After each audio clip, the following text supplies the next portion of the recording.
ಮೋದಿ ಎರಡನೇ ಬ್ರಹ್ಮಾಸ್ತ್ರ ಬರುತ್ತಿದೆ.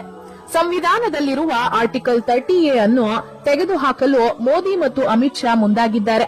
ಅಸಲಿಗೆ ಏನಿದು ಆರ್ಟಿಕಲ್ 30A? ಪ್ರತಿಯೊಬ್ಬ ಹಿಂದೂಗಳು ಇದರ ಬಗ್ಗೆ ತಿಳಿದುಕೊಳ್ಳೋದು ಯಾಕೆ ಪ್ರಮುಖವಾಗುತ್ತದೆ?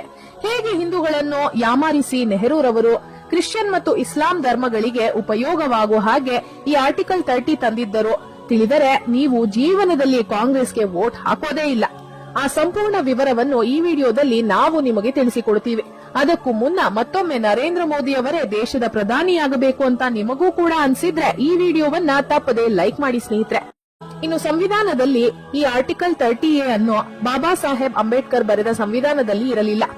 ಬದಲಿಗೆ ಪ್ರಧಾನಿಯಾಗಿದ್ದ ಜವಾಹರ್ಲಾಲ್ ನೆಹರೂರವರನ್ನು ಈ ಆರ್ಟಿಕಲ್ ಅನ್ನು ತರಲು ಮುಂದಾದರು. ಆದರೆ ಆಗಿನ ಗೃಹ ಮಂತ್ರಿಯಾಗಿದ್ದ ಸರ್ದಾರ್ ವಲ್ಲಭಾಯ್ ಪಟೇಲ್ ರವರು ಈ ಆರ್ಟಿಕಲ್ 30 ತರಲು ತೀವ್ರ ವಿರೋಧವನ್ನ ವ್ಯಕ್ತಪಡಿಸಿದ್ದರು. ಈ ಆರ್ಟಿಕಲ್ 30A ತಂದರೆ ನಾನು ಮಂತ್ರಿ ಸ್ಥಾನಕ್ಕೂ ರಾಜೀನಾಮೆ ಕೊಡುತ್ತೇನೆ ಎಂದು ಹೇಳುತ್ತಾರೆ. ಈ ವಿರೋಧದ ಕೆಲವೇ ದಿನಗಳಲ್ಲಿ ಅನುಮಾನಾಸ್ಪದ ರೀತಿಯಲ್ಲಿ ಸರ್ದಾರ್ ವಲ್ಲಭಾಯ್ ಪಟೇಲ್ ರವರು ಹಠಾತ್ ಮರಣ ಹೊಂದುತ್ತಾರೆ. ಇನ್ನು ಸರ್ದಾರ್ ವಲ್ಲಭಾಯ್ ಪಟೇಲ್ ಕಾಲವಾದ ಕೆಲವೇ ದಿನಗಳಲ್ಲಿ ಈ ಕಾನೂನನ್ನು ಜಾರಿಗೆ ತರುತ್ತಾರೆ ಜವಾಹರ್ಲಾಲ್ ನೆಹರೂರವರು. ಏನು ಈ ಆರ್ಟಿಕಲ್ 30A ಅಂದರೆ ಹಿಂದೂಗಳು ತಮ್ಮ ಹಿಂದೂ ಧರ್ಮವನ್ನು ಬೋಧಿಸುವುದಕ್ಕೆ ಅವಕಾಶವಿರುವುದಿಲ್ಲ.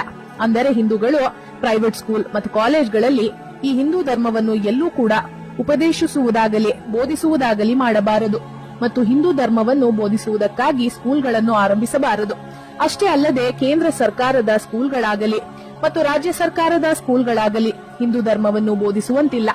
ಅಷ್ಟೇ ಅಲ್ಲದೆ ಈ ಆರ್ಟಿಕಲ್ 30A ನಲ್ಲಿ ಮುಸ್ಲಿಮರು, ಕ್ರೈಸ್ತರು, ಸಿಖ್ಖರು ತಮ್ಮ ಧರ್ಮವನ್ನು ಬೋಧಿಸುವುದಕ್ಕಾಗಿ ಸ್ಕೂಲ್ಗಳನ್ನು ಆರಂಭಿಸಬಹುದು. ಹೌದು ಸ್ನೇಹಿತರೆ, ನೀವು ಕೇಳ್ತಿರೋದು ನಿಜ. ಇಸ್ಲಾಂ ಧರ್ಮವನ್ನು ಬೋಧಿಸುವುದಕ್ಕೆ ಮುಸ್ಲಿಮರು ಮದರಾಸಗಳನ್ನು ತೆರೆಯಬಹುದು ಮತ್ತು ಕ್ರಿಶ್ಚಿಯನರು ತಮ್ಮ ಕ್ರೈಸ್ತ ಮತವನ್ನು ಹೇಳಿಕೊಡಲು ಅವರು ಕೂಡ ಸ್ಕೂಲ್ಗಳನ್ನು ತೆರೆಯಬಹುದು. ಅಷ್ಟೇ ಅಲ್ಲದೆ ಈ ಮದರಾಸಗಳಲ್ಲಿ ಕ್ರಿಶ್ಚಿಯನ್ ಸ್ಕೂಲ್ಗಳಲ್ಲಿ ಅವರು ಅವರ ಧರ್ಮದ ಬಗ್ಗೆ ಏನು ಬೇಕಾದರೂ ಹೇಳಿಕೊಡಬಹುದು. ಇದಕ್ಕಾಗಿ ಅವರಿಗೆ ಪೂರ್ತಿ ಹಕ್ಕು ಮತ್ತು ಅಧಿಕಾರವಿರುತ್ತದೆ.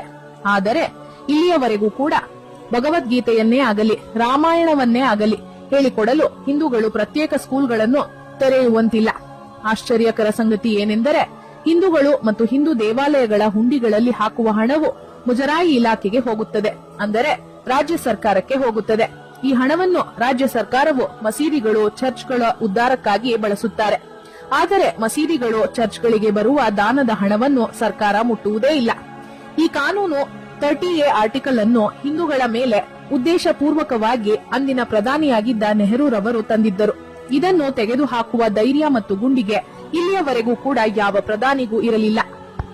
ಆದರೆ ಈ ಕಾನೂನನ್ನು ತೆಗೆದುಹಾಕುವುದಾಗಿ ಮೋದಿ ಸರ್ಕಾರ ತೀರ್ಮಾನ ತೆಗೆದುಕೊಂಡಿದೆ.